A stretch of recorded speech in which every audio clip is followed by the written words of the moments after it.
కర్ణుడు మరణించిన తర్వాత తన రథసారథి శల్యుడు కాళీరథాన్ని తోలుకొని దుర్యోధనుడి దగ్గరికి వెళ్లాడు. కౌరవ సైన్యమంతా కాకావికలై చెల్లా చెదురైపోయింది. దాంతో దుర్యోధనుడు కృంగిపోయాడు. కర్ణుడితో వెళ్లిన రథం, ఎన్నో ఆశలు పెట్టుకున్న రథం కర్ణుడు లేకుండా ఒక్కటే తిరిగి వచ్చింది.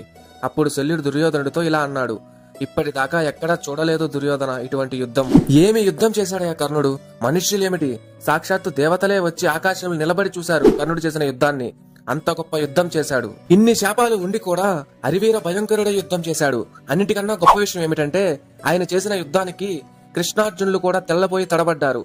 అంత గొప్ప యుద్ధం చేసి అస్తమించిన మహావీరుడు కర్ణుడు అని శల్యుడు దుర్యోధనుడితో వివరించాడు. దాంతో దుర్యోధనుడి కంటి నుంచి నీటి బిందువులు రాలుతూ ఉంటే అవి మండే కాగడాలో నుంచి అగ్ని బిందువుల్లా రాలుతున్నాయి.